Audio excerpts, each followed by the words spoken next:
Hello everyone, it's Silvia from Tarot. Welcome to my channel. Today we're going to take an exciting journey into colors.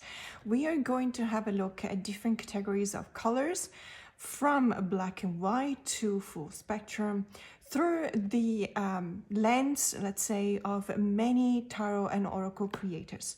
Let's have a look. So when I was in Sri Lanka, I met an Italian lady who created a tarot deck many years ago. She never actually published it for, the main public. So unfortunately, I didn't actually see it. She did not have it with her anymore. However, we got into talking about tarot and we talked about the process of creating a deck. And she said that the most important thing that an artist that wants to create a tarot deck needs to know, apart from the system itself, you obviously need to decide what system you want your tarot deck to be based on. She said the most important thing is to choose the color gamut, so the spectrum of color you want your art, your cards, your characters to be based on. And she said that contrary to what most people would think, the black and white choice is not a, let's say, lazy kind of choice. It is actually a very bold and difficult choice for an artist, depending on their medium of expression, of course, because it's not actually that easy to achieve a lot of the things that you can achieve eventually with shades of different colors, or even in the black and white world with shades of gray. And that made me think, and I realized, thinking back about my collection, I used to say that I'm fond of black and white decks. I love color. I absolutely love colors, but I am very picky about my colors. So it is very easy for me personally to be kind of taken back by, for example, a splash of red when the main color is green. That is simply the way my brain works. I just make different associations than others. And in many cases, when these associations come to colors, I have to stay in a certain kind of gamut, so in a certain kind of range. That is, something that happens to a lot of people. It's not that uncommon, but it's, let's say, it's not the norm. It's not the normal thing that that you would see in people. And because of that, I've always thought about the way in which I appreciated black and white, for the fact that you cannot make mistakes in black and white. Don't get me wrong, I don't mean to say that you can't make mistakes in the drawing. Of course you can, but what I mean is that when it's only black or white, there's no association related mistakes that you can make. So what I really appreciate about these decks, all of these ones here, is the fact that the creators, the illustrators, have chosen the black and white as a medium to express something that in other cases perhaps would have been easier if they had chosen to express it with colors. But let's have a look. These are my true black and white decks. And what I mean by true black and white is literally this, is just black and white. No additional lines that may convey a sense of shading or 3D or depth of focus in the images, just black and white. So let's have a look. First and foremost, I think I only have one oracle, so I'm just gonna start with that. And it's also because there's a bit of sad news related to this. So this is the Wandering Soul Oracle. Now the author of this deck is from Melbourne, so she's a fellow Aussie, Rachel, and she was very upset by the amount of fake copies that were circulating and being sold pretty much anywhere, even on Amazon and on Temu, of her decks. And so she came to the conclusion that, some of them were selling for $5 Australian, which is really an insult. I mean, any kind of faking of fake copy is an insult and a theft, and, all of the really bad things that go with that. But on top of everything, seriously, pricing them $5, I really felt bad for her when I saw she published on Facebook, she published a photo snapshots of, I think it was Timo, someone selling a fake copy of her decks for $5. In any case, she decided to move on to a different project. So if you have the Wandering Soul Oracle or the Wandering Moon, I think the Midnight Sky edition will still be available, but the other two will cease to be published. And she's, as I said, she's moving on to different projects, and she's just really fed up, and I kind of understand that. Because it must not be easy. I'm not a creator of any kind, because unfortunately I don't have the skills, but I do have a good eye for what's, I think, aesthetically pleasing, and I think that her decks are really beautiful. And this is something that I really appreciate, because Rachel has actually done something unusual, something that is not easy to achieve. So she used true black and white, because as you can tell, there is no shades of gray. There is no shades of gray. These are literally just dots of black on white. So what may look as gray on camera through the lens, I can assure you 100%, if you have this deck, you will know this is the same color. She's not changing color from the lines to the dots in the middle. Okay, so this is a true black and white deck, like her tarot decks as well. So this is a really beautiful oracle. It's very, very good when it comes to the association between the images and the keywords. It's something that is very conducive of a very interesting conversation when you use it, for example, on its own, higher power. But it's also very nice when you use it for a combination with a tarot deck. And I have been using it for quite a while now. I think that I got this deck a few years ago. I don't remember exactly when, sorry about that. But it's always very nice to be in touch with Rachel, because she's really, she expresses the passion that she's got for her art in her communication too, and I've always appreciated that. So this is a really beautiful deck that I highly recommend. I will make sure to put the her Etsy shop. I think she's got both an Etsy and a website, but in any case I will put it in the description box below, and just in case there's a few copies of this deck left.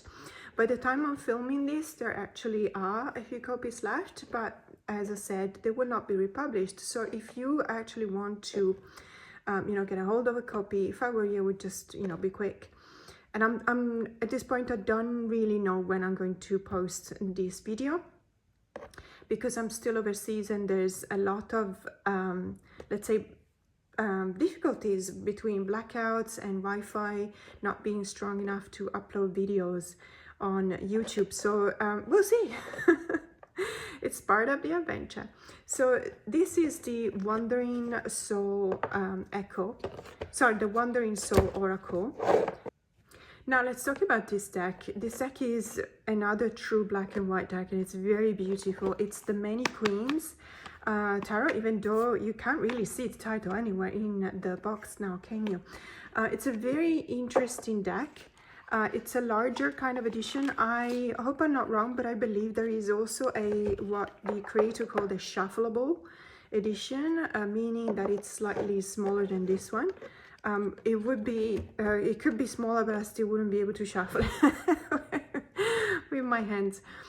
So what I did, I actually opted for the larger size, because at that point, at least I can actually see all that is happening on the cards, because obviously it's larger.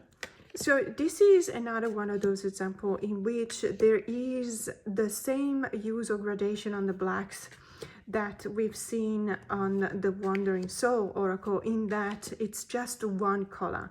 So I know that it's kind of, by the way, there is nudity on this deck, so just, you know, to be forewarned. It's called the Many Queens deck, so there's a lot of diversity as well. So what I mean, going back to the definition of colors, I used to work in a different life. I think it was many years ago. I used to work for a company, an American company that, between many other things, they also did a color matching service. What that meant was that customers can actually send us really small samples. Well, there were limits, but let's say a small sample of a color that they wanted our labs to replicate, and they wanted then after that to buy some basically vinyl. That's what we were producing: vinyl stickers, vinyl you know, paper, etc. Vinyl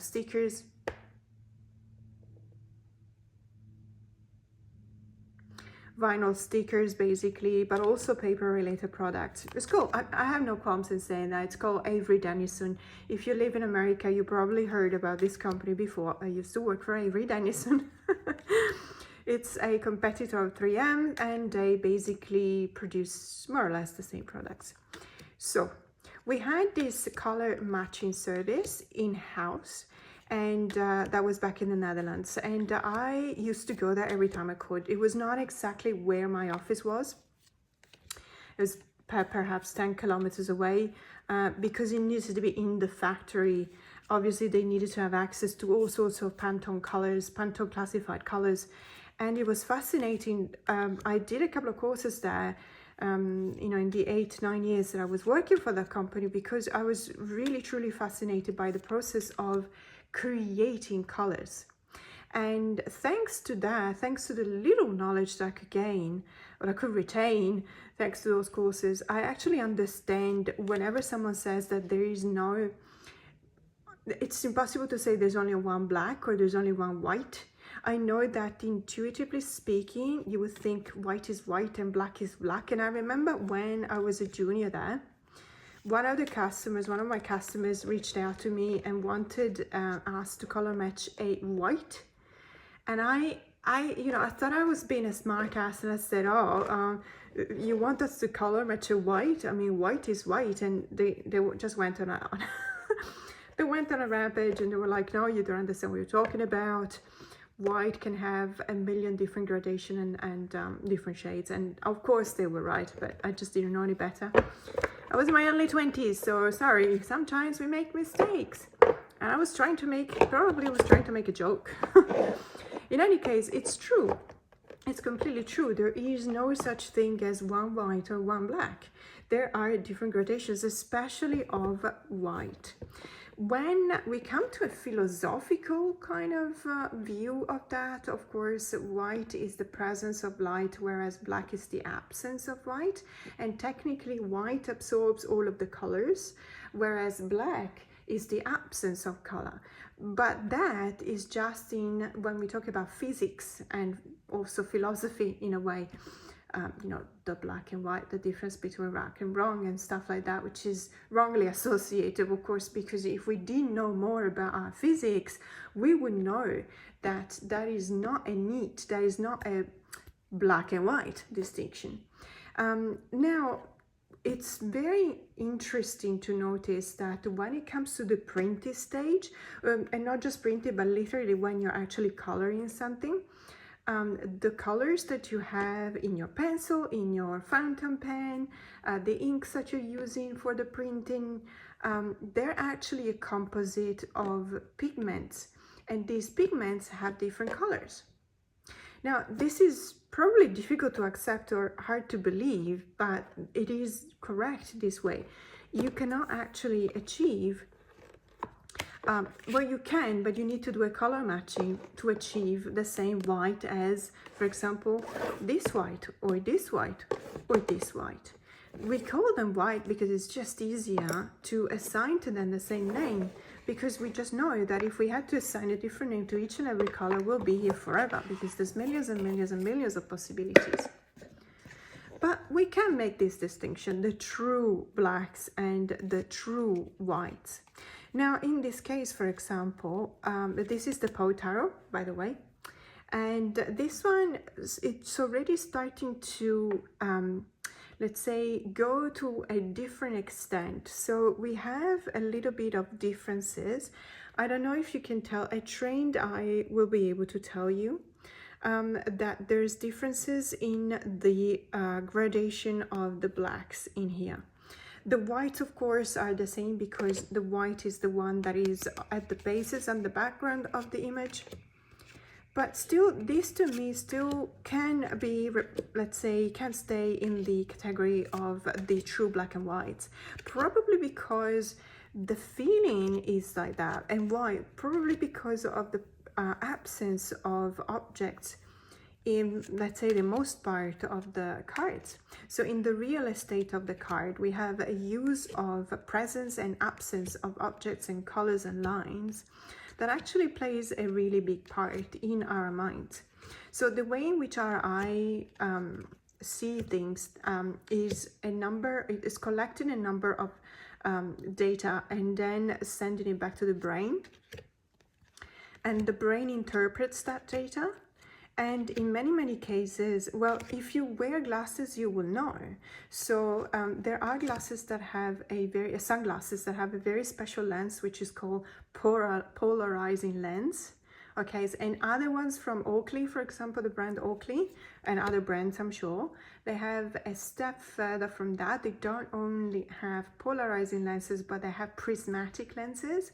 So basically those are designed in such a way that we can actually eliminate the glare in a way, but we can also, let's say, eliminate the light that comes through to us at a 45-degree angle. And I don't want to get too technical because I'm sure I'm going to make mistakes. So suffices to say that you actually see neater colors when you wear those lenses. It's almost as if the colors themselves and the saturation were more vibrant. And this is very interesting because we always talk about the philosophy behind looking at things in a different way. In tarot, in many cases, you will see that's the way I refer to the hangman. The hangman. So it's a person that is trying to look at things in a different way, taking a different approach, but also looking at things from a different perspective. Sometimes it is entirely true that putting on a pair of glasses, or in some cases sunglasses, or in other cases reading glasses, can actually give you a different experience. Now, I strongly believe that this is the case in many tarot decks. There is a fundamental choice that has been made when we talk about these decks, the true black and white ones. Now, this is the Disorder Tarot of Innocence by Diego Gabriele, published by, this is a numbered and limited edition by Lo Scarabeo. I've talked about this deck a couple of times before, so I'm only going to show a few cards, and the reason is that there is nudity, and I don't want this nudity to be offensive to anyone. A very quick look at what we've got. So it's a very interesting tarot deck. It's a deck that actually takes into account all the various stages of innocence of puberty. So the idea behind this deck is that every single child that comes to this world is so close to nature when they're being born and in the first years of their life until they hit puberty, that there is absolutely no shame in nudity. Shame is assigned to nudity by the eyes of the adult. Now, obviously, you can agree or disagree, and I'm not going to, have a discussion about that. What I do believe in is that this is a very, very unique deck. Personally, I really like the artwork. I think the style is very beautiful, and it is one of my true black and white decks. And I'm just going to leave you with this deck card, which is absolutely terrifying, with this sense of, lifting the sight in order to be able to take your life, literally. So this is the Disorder Tarot of Innocence, and another true black and white, or what I call true black and white tarot, is the Black Violet Tarot by Heidi Phelps. This is, I think it's called the, let's see if it says it's here, no, I think it's called the White Edition, and the reason why it's called like that, apologies if I'm wrong, I think it's because there was a bit of a misunderstanding when they sent off the files to the printer, and the backs were supposed to be black background with this kind of glossy kind of black flowers design on top, but the printer actually printed a very limited run with white backgrounds and the black flowers on top. So this is actually a very special deck. And I am so very happy that I've got it because it's really beautiful. I appreciate the work you know, on the artwork and the style and the images very, very much. This is another of those decks that I really appreciate for the simplicity of even the line work, for example, but also the fact that, again, like in the Pot Tarot, I feel like we have a lot of play going on between the presence of color and the absence of it, and the absence speaks a lot. So in this Fool card, for example, this is a really beautiful example. So the figure, because her dress is black, it's the same black as the rock she's standing on, and her hair, it really feels as if she's one with the rock. It feels as if she's not actually on the verge of falling off the cliff or jumping, because she's actually also looking up. But there is wind, we can tell that, because of the hair being like that. What I do appreciate is that there is that kind of sense of being attached to not changing. The Fool is the one that changes, starts something anew, starts something without really knowing what they're getting themselves into. However, let's not forget that the Fool comes from a previous cycle. So the original Fool, of course, is just starting in their life cycles, but the majority of us Fools that start again, we actually come from a previous cycle in which we have already performed the hero's journey, the Fool's journey throughout the 22 arcanas, and we come back to the start after the world. So there is a sense of, in this card to me, and it's very important to say, yes, it is a Fool card, and yes, it's a new beginning, and yes, it's just, you know, jumping into the void and just hoping for the best, etc., etc. But in this case, it points to the fact that sometimes we actually feel reluctant to take the leap because we come from experience. So I really love this card. Now, the interpretation that I'm giving to the card is not necessarily the interpretation that the author of the deck is giving to the card itself. I don't want you to think that I'm actually repeating their words. They might be completely against this interpretation, and it's not, you know, it's not for me to tell you how to interpret the cards. But there is something to that. There is something in the Fool, whether it's represented in that card voluntarily or not. There is something that reminds us that we come from a previous cycle, and it reminds us that perhaps we don't want to start again because sometimes we're tired. We just want to stay where we are. Unfortunately, though, life is movement. There is no life without movement, and we always need to move. We always need to improve. We always need to continuously improve our lives. Anyway, I didn't mean to get this philosophical. We're talking about tarot. I always end up doing this, don't I? It's always about life at the end of the day. Now, another tarot deck that I've actually got it a few months ago, and then I didn't do anything with it because I keep on telling myself that I want to trim it. So it is the Clarity Tarot. It's really beautiful, very simple, but because of the simplicity, there's actually elegance, as you can tell. Now, this one is the opposite concept of having a white background. As you can tell, obviously, it's got a black background with these white lines. It is a really beautiful deck, really absolutely beautiful. The lines are amazing. The expression that comes out of the drawings is remarkable considering. However, I really do believe, and honestly, I don't know whether it was the choice of the author or the publisher, but I really do believe that these borders just, you lose the image, you lose the power of the image because of these chunky monkey borders. There is too much black. That's what I'm trying to say. For example, in this case, now, I haven't tried with measurements yet, but if we were to just, you know, cut off just to this, I think it would probably work. I mean, I would have to do a few trials to see, a few measurements to see, because I don't want to cut into the image, obviously. But I do believe that if we trim it to just these, as you can see, these lines on the back, we will still be able to see the image in the card, and it will still have a little bit of room of black underneath here, just below the title, so that it doesn't look as if it's been cut too close to the title, if you know what I mean. And I believe that this deck would benefit from being slightly smaller because, let's face it, it's a very simplistic kind of deck. It's a beautiful deck because of that, but it feels like the images are really lost in this sea of black, which is not necessarily doing it justice. In any case, it's a really beautiful deck. I didn't have enough time to, you know, try. It's a mass market published deck, so I'm not afraid of, you know, ruining a deck that I can buy back for another $20–30. I'm okay with that. If it were an indie deck, a very expensive one, a difficult to find, etc., I would definitely think twice. I would probably not modify it, but you never know, because I have been modifying decks that were hard to find as well, so I can't really say anything.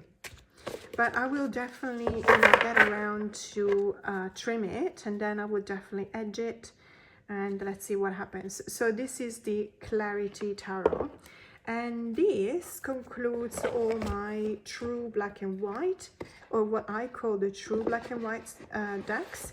What I'm going to show you next is the decks that are not true black and white, but I believe that they use some shades of gray. Either they achieve that with an actual feeling of color or with repeated line works. It's a different story, but let's call them not so black and white. Now these are my not so black and white decks, so these are still considered black and white decks, but for some reason they perhaps use a different feeling of grays or a different shades in the lines, like the Tarot of the Abyss. As a matter of fact, let's start with that one. It's one of my favorite tarot decks. I really love Anatolian's work. You probably know that already. If you follow my channel, you will know how much I love her work. I absolutely love the Bones Thrown Earth Flesh Tarot. I'm so happy that they come out with a mass market edition, but I'm also happy that I still have the original indie edition. Now this one is entirely by Anna, so the Tarot of the Abyss. I really appreciate that. One of the reasons why I actually bought this deck practically sight unseen was the Tower card. This is the Tower card, and I saw it thanks to the fact that someone was actually talking about the booklet or the guidebook. And this Tower card reminds me so much of a TV show which is called A Series of Unfortunate Events. It actually is based on I think it was a comic book or a story. Sorry, I don't remember. I have only seen the I think it was a book. Lemony Snicket or something like that. So I've actually seen the TV show, and there was an image in which, you know, it reminds me so much of this card, and I really appreciate that for a Tower card. Many of these cards are my favorite cards when it comes to the expression and the correlation between the artistic expression on the card and the meaning behind the cards themselves. And another reason why I adore this deck is that actually there is a choice between two different Ten of Swords and two different Three of Swords, and the main difference is that one of the two sets can be read numerologically. Therefore you won't have the pierced heart, you will have a you know, something that reflects a lot more the fact that the Suit of Swords is the suit of the mind. This is the Ten of Swords, for example, and to me this is definitely the card of reckoning, you know, the reckoning after the night of anguish, the night of waking up at 3 a.m. worried about everything basically that is happening in your life and in somebody else's life. This is the reckoning of reaching that kind of sense of peace that you reach after you touched a rock bottom. You worry yourself so much and you just feel you're going to explode, and at a certain sense you do explode. You reach that point in which there is no return, and you either move on with and acquire wisdom, like this card wants to suggest, or you just stay there. And obviously you need to move on. We were talking about movement is life. Every single card, the symbology in every single of these cards is just absolutely superb. I adore this deck funnily enough, I really believe that this deck is, because it's in black and white, and you know, you see different shades of the black, in order to achieve depth of field, etc. Because it's in black and white, it has actually been a little bit probably ignored by the tarot community, because of course, you know, you tend to look at pretty things because they catch your eyes, and I completely agree with that, and I'm like that too. I mean, after all, we appreciate color because we see in color. So the fact that these images are in black and white, I feel that unfortunately it set this deck aside from the attention of the tarot community. I don't see it. Here's the other Ten of Swords, by the way. It's not supposed to be in there, because I read numerologically, so I actually take it out. So we are not supposed to be seeing everything through black and white. So for us, this is the exception to the norm. These images, even though they, as I said before, they have a depth of field, you have different planes going towards the vanishing line. So I don't know whether that's the main reason, and perhaps people not having a look at this deck, they probably think, okay, well, it's a black and white one, so it's not at the top of my list. Or perhaps there is a bit of, you know, in the tarot community, there is a bit of animosity going on whenever we talk about the Bone and Earth Flash Tarot, because it's being sold for thousands of dollars. And that feels unsafe, you know, because if you start pumping up the prices like that for a tarot deck, you make it less reachable, and therefore less enjoyable to people. And so I have the feeling that whenever Anna Turian's work comes up, everyone has this kind of an idea that perhaps, you know, they have that bitter sense of taste in their mouth after the experience with the Bone and Earth Flash, which is completely not the case, because the Tarot of the Abyss is mass market produced. It's a US game release, and it's a very affordable price. So this is not, you know, other decks by Anna are indie decks, and obviously they're more expensive. I'm talking about the Oracle of Echoes, for example, even though I really truly believe that is actually a such a beautiful oracle deck that even the price tag is justified. But I also have been and am constantly on the lookout for, you know, more affordable mass market, and this is definitely affordable. But you just have a look at this Hanged one. So the card is showing you the image as if you were the subject, you were the hanged one, and it's showing things the way you see them. I think it's brilliant, and you know, I'm gonna stick to my guns. This is not a deck that is normally liked in the tarot community. I'm gonna stick to my guns and say this is one of my favorite decks when it comes to symbolism, symbols in the cards, representation of the meanings of the cards. Of course, would I have preferred a full color edition? I cannot possibly know, because honestly, you would not have had this level of work, line work in the color. So I don't know. I don't even know how it would have looked like. But in any case, this is a really, really, truly beautiful deck, and I highly recommend it. There's a lot of work that goes in the backs as well. Another deck that falls into this category is the Dark Days Tarot. This is a really beautiful deck that, again, it's achieving that mastery when, you know, depicting the cards, when showing you the meaning of the cards, with a fantastic line work and a really good use of the black and the whites and the grays, because there are actual grays as a color. So gray in here is not achieved through different gradation of line or black lines, but it's actually achieved with the natural fill color. The artwork is exceptional. I really love this deck. I really, really love this deck. And the reason I also really love this cardstock, for me, is the best cardstock there is. It's the one that, hear that? It's the one that is really, it fans out like a charm, but it still shuffles really well.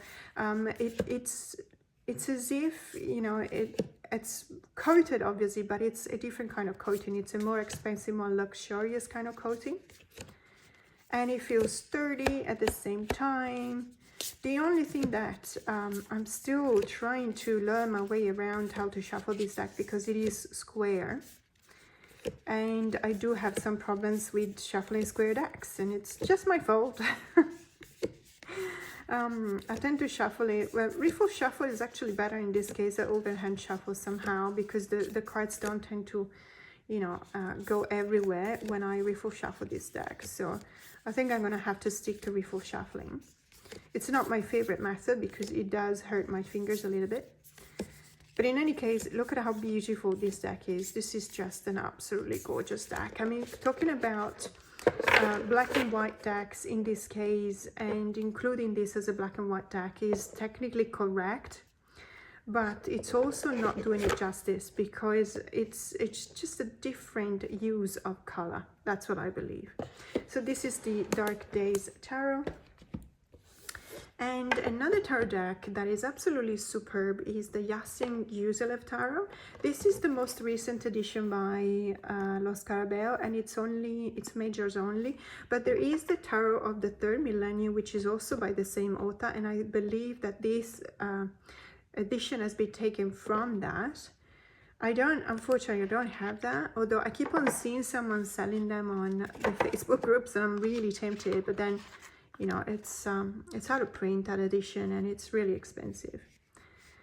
So this is quite the contrary. Is also about the use of grays. So these are all, it looks like they are almost like charcoal sketches, because of the smudges that you can see that are used to achieve that depth of field, the 3D kind of sense. I love this card. And the Temperance card is absolutely superb in this deck. I generally speaking really, really like all of these cards. They are absolutely fantastic. And I don't know why some of them are upside down. They shouldn't be, because I don't read reversals. But in any case, it's a really gorgeous deck, and now I'm getting upset. Why are some of them... Okay. I don't remember lending it to anyone, so I really don't understand why some of the cards are upside down. Anyway, this is the Yasin Yuselev Tarot. Still belongs to the category of the black and white, but it's not so black and white, because they do still use a bit of that kind of gray line work that gives a bit of a sense of color. And another deck that definitely, you know, in many cases I hear people referring to this deck as a black and white deck, and that's the reason why I'm showing it here. As the Phantom Wise Tarot, Erin Morgenstern. You probably know the author of The Night Circus. This deck is based on the book. If you haven't read the book, just go read it, because it's absolutely fantastic. This deck has been, let's say, it has been praised by many, and it has been almost hated by others. I think it's a bit of a make it or break it kind of experience with this deck, in the sense that it can read really well for you, or it can actually be very difficult to read, or it can be even unpleasant. It depends on how you feel about this cardstock. This is not true linen, so it was advertised. I think that was what the tarot community did not appreciate, was that this was advertised as linen. I believe that now linen actually refers to a much broader kind of printing styles. So when this deck came out, we always had the idea of linen, a very specific kind of decks, like the Pagan Otherworlds, for example, or the Yokai Yochi. And if you imagine linen by thinking about those decks, you probably get very upset by seeing this kind of linen. I honestly am not I'm not an expert on printers, so I don't necessarily know whether the term linen does apply to this deck or not. What I can tell you is that it doesn't bother me at all.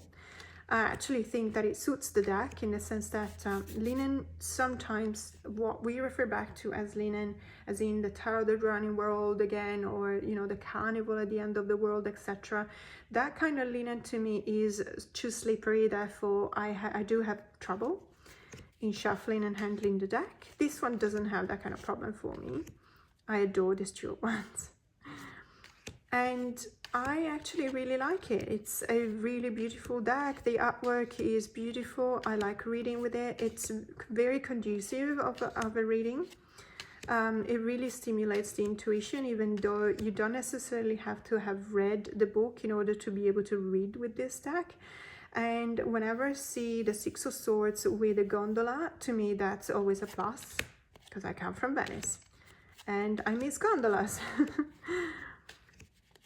So I really like this deck. I do believe though that it's not a true black and white, in the sense that I see here there's a lot of cyanotype coloring. Cyanotype is originally is referred to the procedure, a photographic procedure, let's say. But nowadays there's a lot of apps in smartphones, for example, that give you the possibility to add a cyanotype filter to your photos, and this will be the result. So we call it like that. It's still beautiful, and it's obviously, it doesn't have, it's a very muted kind of color palette, let's put it this way, which actually brings me to talk about my next category. So it was still within the realm of the black and white, but the next category is about the black and white with a twist.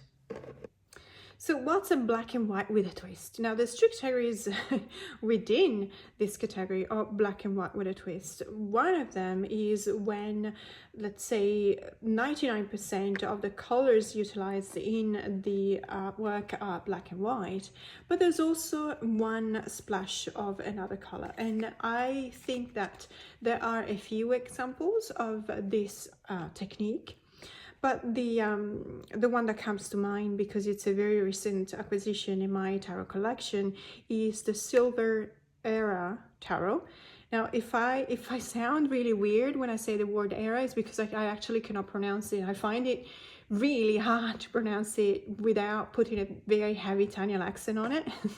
So it's either I pronounce it the Italian way, era, or I'll sound weird, so let's go for sounding weird. So let's have a look at this deck. This is a very interesting deck because, let me zoom in.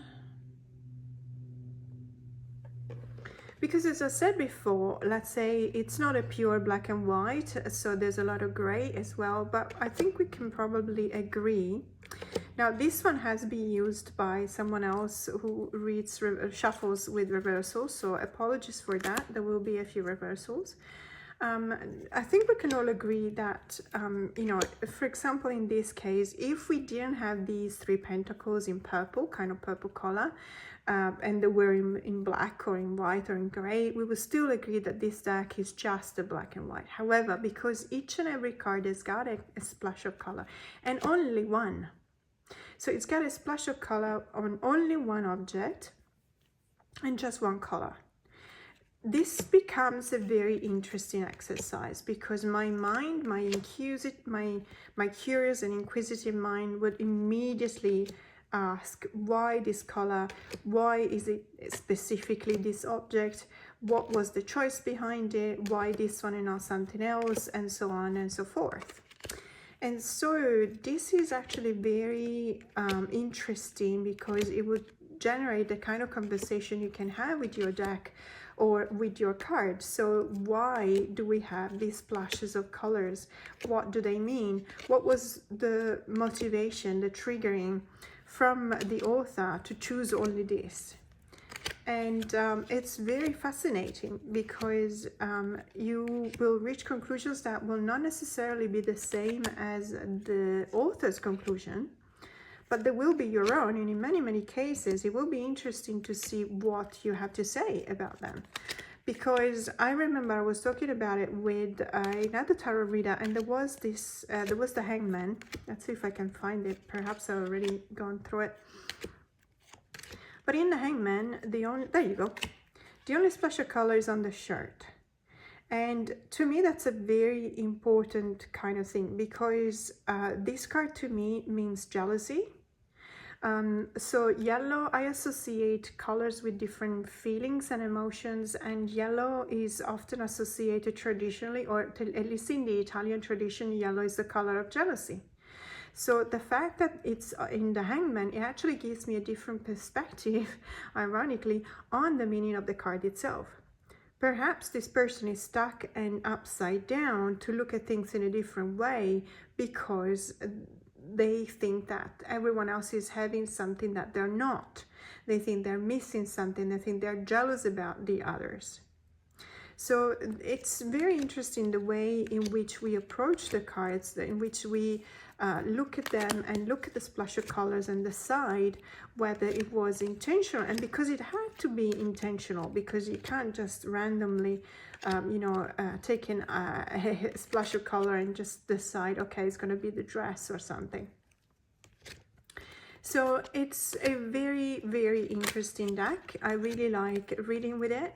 To be honest with you, I'm not a super duper fan of this cardstock. It's a shiffer, typical shiffer cardstocks, very glossy, catches the light every time, and as a matter of fact, it also does have that kind, creates that kind of friction between the cards. And the more you use it, the less the friction you can feel. However, it's also true that I noticed some of the cards have been scratched, and I'm worried that that is coming after using it. So I'm kind of being precious with this deck these days, because I don't want to ruin it. But in any case, that's something that, you know, I can easily just do something and try and do something and see if it works. So this is the Silver Era Tarot. Now let's have a look at a different example of what I meant. So the black and white with a twist. These are three decks that show exactly what I mean. Let's have a look at first at the Poesis Oracle. I adore this deck. It's really beautiful. It's an oracle deck. The reason why I call it the black and white with a twist, it's because it actually uses black for the images, as you can tell, but instead of using white as a background or as a color itself, it actually is printed on some kind of a eggshell. I'm not really good at classifying different shades, but it's a bit of a eggshell, let's say, shade. And there's a lot of decks that do that, I noticed. It's a very beautiful way of giving a different kind of perspective to the cards, in the sense that, imagine if these figures had been that chalk kind of white, that would have been a different kind of feel. This is the card of flow, and it needs to have that kind of continuity that perhaps more contrast would have made it difficult to achieve. Now, I'm just, you know, this is just my opinion, and perhaps it's completely wrong. I do read a lot with this deck. I do a lot of self-worth kind of work with my clients. When there's different stages of healing the inner child wounds, and this is the last stage for me. So I use this deck in shadow work many times, and I've had a lot of people actually reaching out to me and asking where to find it, because I used it for their readings and they really liked it. I think this is the indie edition. In fact, I'm pretty sure it's the indie edition. However, I know that there is a mass market edition of this deck at a very reasonable price coming out from Arcana Sacra. I'm not entirely sure, but it's not available yet, so I don't know the printer, but there will be a mass market edition in French first, perhaps in English as well, hopefully, you know, in the future. And by the way, can I just say, because the next deck is going to be the Yokai Yochi Tarot, and you all know that I really love pairings, right? So what I'm going to do, I'm just going to show you how well these two pair up together. And the reason why I bought originally the Poesis Oracle was indeed because I was looking for a really good Oracle deck to pair up with the Yokai Tarot. These two are fantastic. I don't necessarily use them together for the very specific general readings that I do with the Poesis Oracle, because this type of shadow work is a more demon oriented, you know, supernatural oriented kind of work, in the sense that obviously the yochi is referring back to the yokai, which is the Japanese word for spirits or supernatural spirits. Therefore, obviously, you have to be careful about doing any kind of introspective work with these two decks together, because it can be a little bit on the heavy side. But for the purpose of aesthetics, I'm just going to show you how beautiful these two are together, because that's exactly the reason why I bought the Poesis. I already had the Yokai because of its particular, very, very particular color palette, which is very muted. You know, I still call this with a twist, because it does have a bit of a twist in the colors. It only uses maximum 4 or 5 colors, and they're always the same throughout the whole deck. So this is, it's just superb. The way these two work together, it's just unbelievable. I really, really like it, and it's a wonderful experience that we can have. And let me tell you, there's many ways in which you can use your tarot and oracle decks, but creating combinations like that is one of the most creative ones, because it gives you the possibility to look at both the decks in a different way. It literally makes you a better reader. There's no two ways around that. It literally makes you a better reader. So I highly recommend it. So these two, so as we said, the Poesis Oracle and the Yokai Tarot, and these are what I call the black and white with a twist. There is another tarot deck, Oracle deck. Sorry, I keep on confusing tarot with Oracle.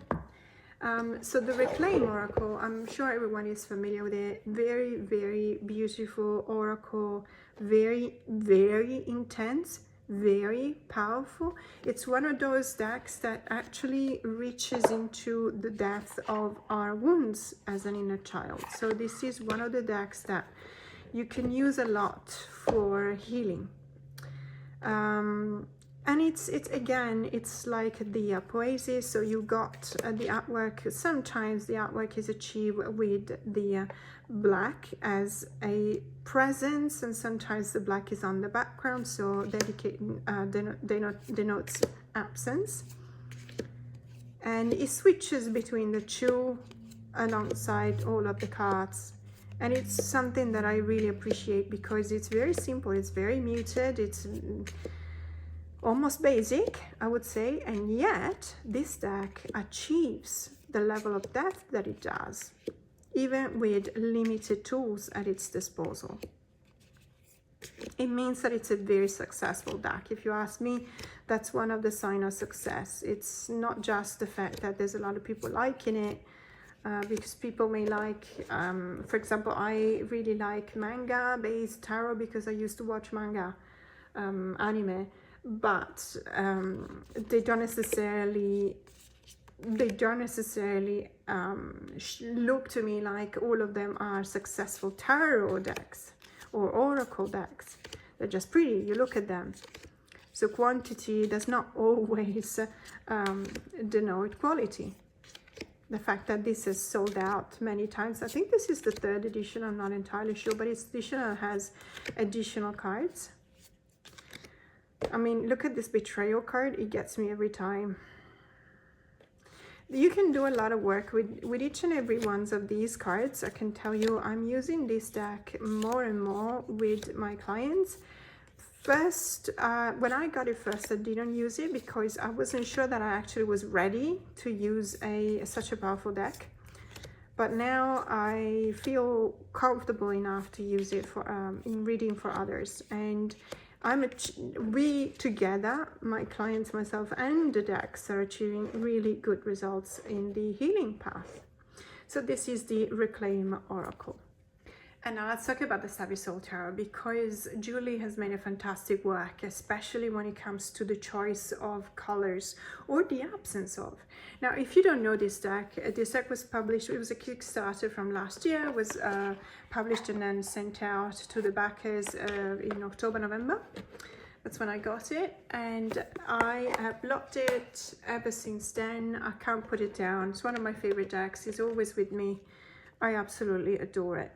Now, the reason why I'm showing you this deck in a video that talks about the colors used in the arts of these tarot and oracle decks is because there is a very subtle choice in each and every card. You will see that the colors are normal because it's a photography based deck. However, the protagonist or the characters on the cards will be gray. So if you look, they're all gray. See? So there is a very specific reason why this is. It's not just random. It's obviously a choice. And if you read in the guidebook, Julie explains that gray is just a clean start.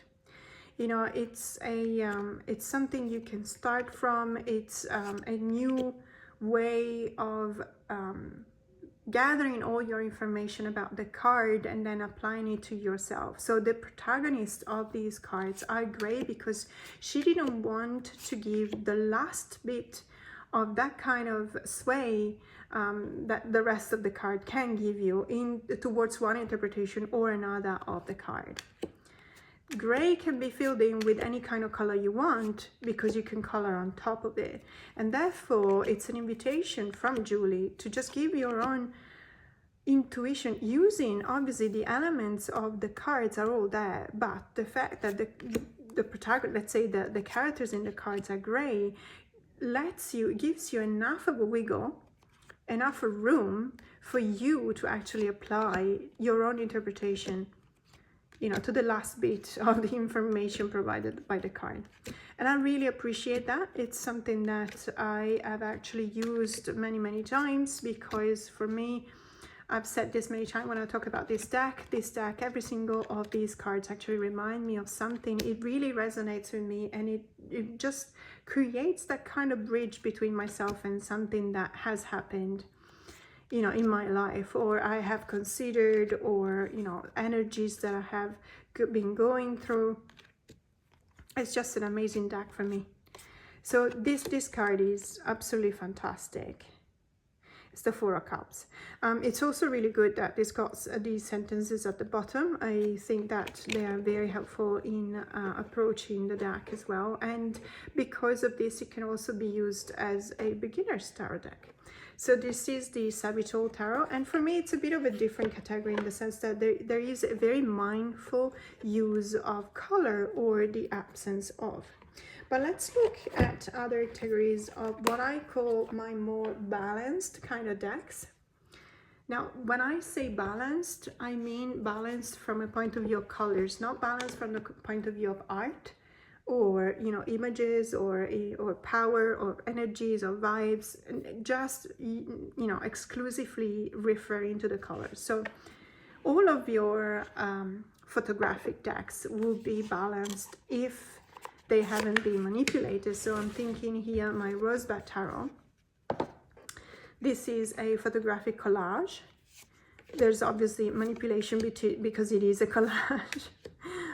And in some ways you will still see, for example, in many cases here, the figures are in gray as well. Not all of them though. But this is overall, it feels like, color-wise, it feels like a very balanced kind of deck. Or at least it feels like one of those decks that, you know, in the journey that we're taking through colors from black and white to full spectrum, it actually feels like it's a step ahead of the black and white with a twist. Because there is definitely more color than there is black and white in this deck. It's a very beautiful deck. This is the mass market edition. I really like it. I would have wished for the original indie backs, but that's okay. It's a good cardstock, and it's a very affordable deck too. So, you know, there's that. Obviously, when you start having hundreds, you definitely look at prices as well. So this is the Rosebud Tarot. And another one that to me is very balanced when it comes to colors, although it might not be said the same for the images themselves, is the Tarot of the Drawing World by the Fledermaus Workshop. And I've shown this deck a couple of times in my channel already. It's a recent acquisition in my collection, but I've known about this deck for a while because I've actually followed through in the process of the creation of the images. So it's also a photographic deck. So as I've explained a couple of times, basically these images, it's called the Tarot of the Drawing World. There's a presence of water in all of these images, and the reason is because there is a pond or a swamp in I don't know whether it's actually in the backyard of, you know, one of the creators, or they actually went to a place where there was a pond, which is more likely. But what they did, they put a bathtub in the pond, and then they put all of these objects in it, and then they fill it with water. And it was a gradual process in which they will put in some water and then add in some objects and then put in more water, in the sense that when they reached the level with the let's say the surface, then, you know, they took the photo. And if you go, this one is probably one of the most easy cards to see how the process works. So you can actually see the reflection of the sky into the water on the surface here, and some of the objects of it, I think they're fruits, I think they're like tomatoes or something like that. You can actually tell that they are half submerged. So this is literally the process that has been done for each and every one of these cards.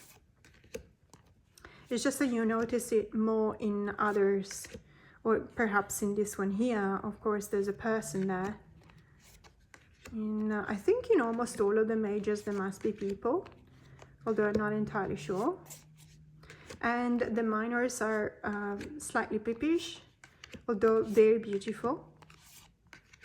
It is a very intense deck, don't get me wrong. It's a deck that is probably not for everyone, because obviously it's got a very powerful energy. The book is fantastic. The book is one of my top 3 guidebooks referring to an actual tarot deck that I've ever read in my life. That says a lot, because I read all the guidebooks. I always read all the guidebooks. I don't read all of the guidebook from the first page to the last, but I always make sure to have, you know, at least a look at the guidebooks and a few pages. And this is the bathtub that has been used, although in many others of these images they didn't use a bathtub. They used just some barriers, some metal barriers to stop the water from getting in. But I highly recommend visiting their Instagram page and have a look at, I don't know, 2 years ago, something like that, the process that they used to create these images. Now, this is very balanced because, as I said, when it comes to colors, it really does include all of the colors in the spectrum. However, it does not oversaturate the colors. It just stays as faithful as possible to the original ones. And now we're going to talk about the last category, and to me the last category is full spectrum, so balance, but actually we go one step ahead, and this deck to me represent an oversaturation of the colors. Let me show you what I mean with that. So we'll start with the Osho Zen Tarot in the Pocket Edition, which has been traveling with me. Very faithful companion, very useful deck. One of the decks that I learned how to read many years ago. So this deck, as you can tell, is a very colorful deck. However, it's not a photographic deck. I can actually zoom in. Let me see.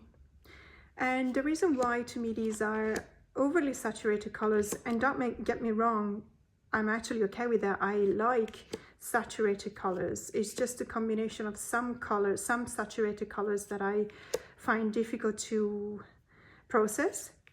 There's not many of these combinations here, so I actually overall really appreciate this deck. It is very pleasant to my eyes. And it's one of those decks that really uses color to tell a story. I mean, look at this full card, it's just amazing. It's, and even choosing, you know, some kind of bluish kind of colors for the silence card, which is actually the star. It's really indicative of a choice here. There is a conscious choice. So it's a beautiful deck. I really, really appreciate it. I just wanted to, and I'm sure everyone knows this deck. You've seen it. If you don't have it, you've probably seen it.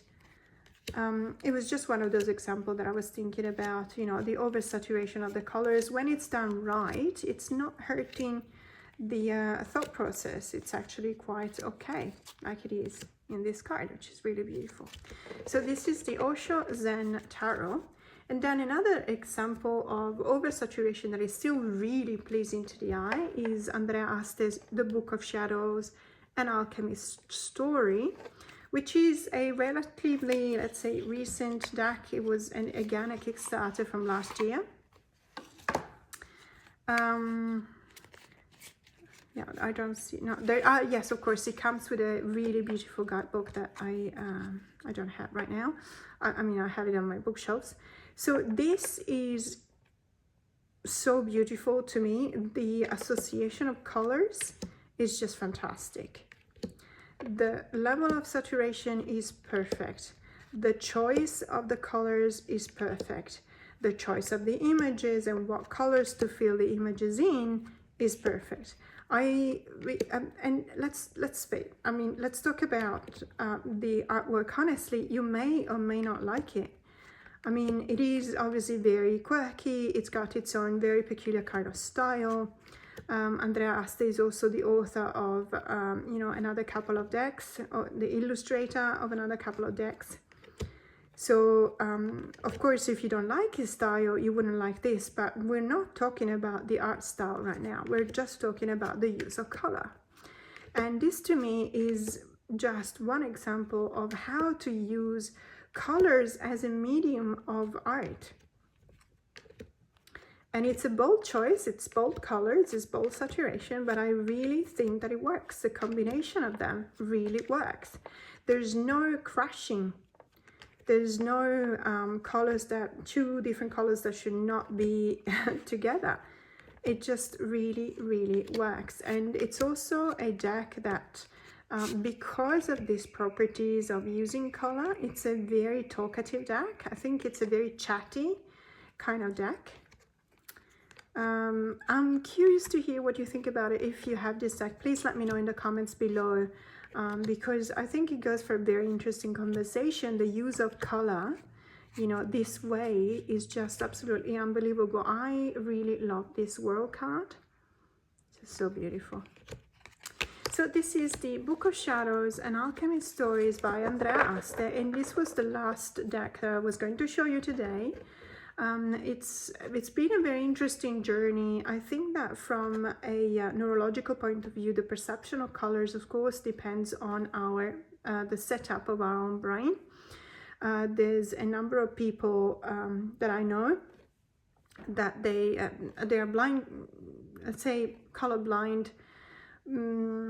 It's a difficult category. It's a difficult way to express. But it's a common way to express the different functioning of the brain whenever the brain itself processes the information brought about by the eyes about something that is in front of us and we're seeing it. So color blindness is actually very varied. It's not just one thing. So I don't know whether that's common knowledge or not, but I think that it's worth looking into it, because on one hand, not all of us have the same perception of colors. Many of us can achieve really high numbers of distinctions between the colors in the color gamut, but the majority of us have actually a very unremarkable level of perception of colors. And I don't mean to be offensive. It's just the way it is. We think we see all the colors that there are because we are so used to see the colors that are in front of us, and we believe that what's in front of us is in that color. However, as I said before, the use of certain lenses can actually prove you wrong in many cases. In any case, it was a very interesting journey. I hope you liked this video. If you did, please hit the like button and subscribe if you haven't already. It will mean the world to me, seriously. And let's stay tuned for more to come. Have a great day.